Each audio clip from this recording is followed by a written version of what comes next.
पूर्व CM Trivendra Singh Rawat UP से लौटने के बाद अपने निवास देहरादून पहुंचे। बता दें कि पिछले कुछ समय से त्रिवेंद्र सिंह रावत उत्तर प्रदेश के भ्रमण पर थे। आगामी लोकसभा चुनाव के मद्देनजर त्रिवेंद्र को यूपी की 5 लोकसभा सीटों की जिम्मेदारी दी गई है। वहीं अपने आवास पर पहुंचने पर उनका बीजेपी कार्यकर्ताओं ने जमकर स्वागत किया। इस मौके पर एचएनएन संवाददाता रोहित विक्रम सिंह ने त्रिवेंद्र सिंह रावत से खास बातचीत की।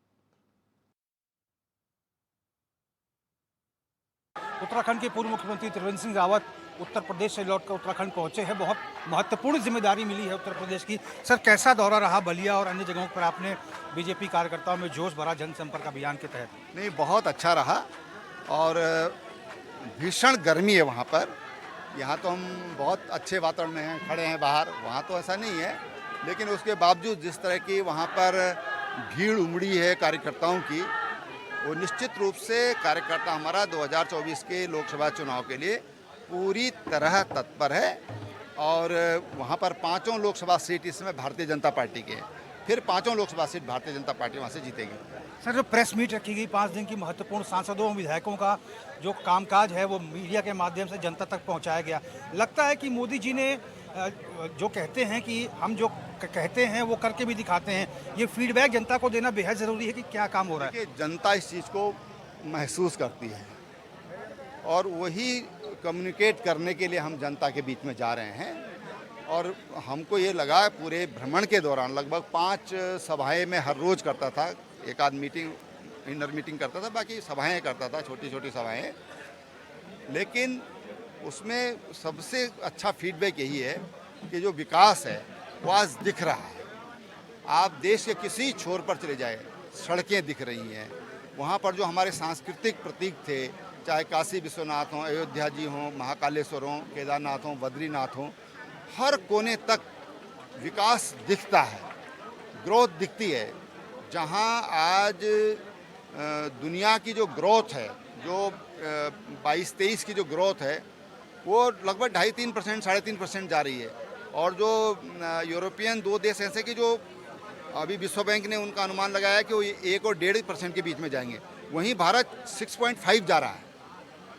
तो जब इतना डिफरेंस दिख रहा है, तमाम दुनिया की अर्थव्यवस्थाएं टूट रही है, ऐसे में भी भारत की जो अर्थव्यवस्था है, जो किसी भी देश के विकास के लिए उसकी रीढ़ होती है, जिसके बगैर कुछ नहीं हो सकता है, वहाँ भारत अगर 6.5 की ग्रोथ ले रहा है, तो मैं समझता हूँ कि इससे बड़ी उपलब्धि और क्या हो सकती है। हर घर तिरंगा अभियान हमने देखा था कि 2022 के विधानसभा चुनाव में चलाया गया था, बेहद सफल रहा था, प्रचंड बहुमत मिला भारतीय जनता पार्टी को। महासंपर्क अभियान भी आपको लगता है जनता का जो मिस कॉल मिल रहा है, प्रबुद्ध जनों से जो मंत्री लोग मिल रहे हैं, एक कारगर कदम साबित होगा?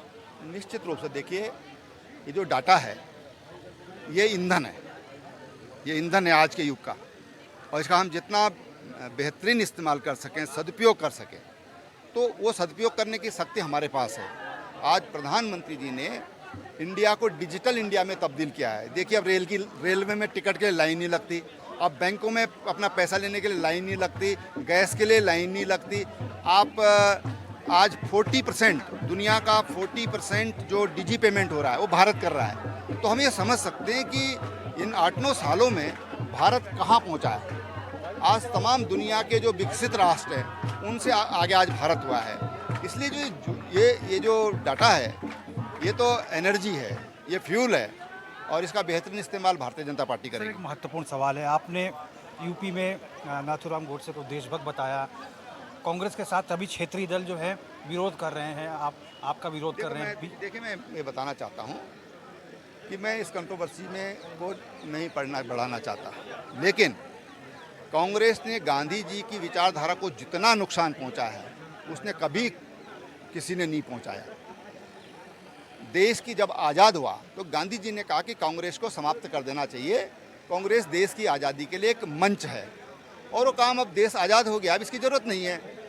लेकिन कांग्रेस ने नहीं छोड़ा, और गांधी जी चले गए, उन्होंने गांधी जी के नाम का उपयोग कर रहे हैं। आज कितने कांग्रेसी हैं जो गांधी जी के खादी को पहन रहे हैं, कितने कांग्रेसी हैं जो सत्य और अहिंसा पर चल रहे हैं। ये तो वो कांग्रेसी हैं जिन्होंने अपनी महिला वर्कर को तंदूर में डाल दिया। तो सबको याद है कि दिल्ली में तंदूर कांड हुआ था। तो ये कांग्रेस खाली गांधी के नाम का दुरुपयोग करना चाहती है अपने राजनीतिक हितों के लिए। और इसे जनता समझती है, सब समझती है। आज कार्यकर्ता इतनी बड़ी संख्या में यहाँ पर इकट्ठे हैं तो इनका समर्थन ही है। तो गोडसे के बयान पर आप अपने स्टैंड पर कायम है? नहीं, देखिए, मैंने कहा ना कि इस कंट्रोवर्सी में मैं नहीं पढ़ना चाहता, लेकिन मैं कहना चाहता हूँ कि हमारी युवा पीढ़ी को पढ़ना चाहिए। 5 judgements of my life, justice Khosla के जो 5 जजमेंट हैं जिनको उन्होंने एक पुस्तक लिखी है जिस पर, उसको पढ़िए। गांधी जी के सत्य के प्रयोग पढ़िए, सब चीज़ समझ में आ जाएगी। डोमिनिक लापियर की आप फ्रीडम एट मिडनाइट पढ़िए, तो सारी चीज़ें सामने आ जाएंगी। Thank you sir.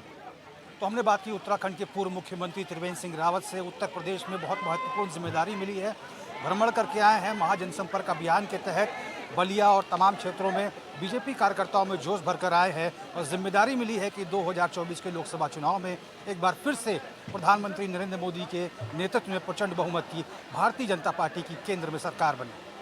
अपने कैमरा पर्सन हरीश भट्ट के साथ में रोहित विक्रम सिंह, HN24/7 देहरादून।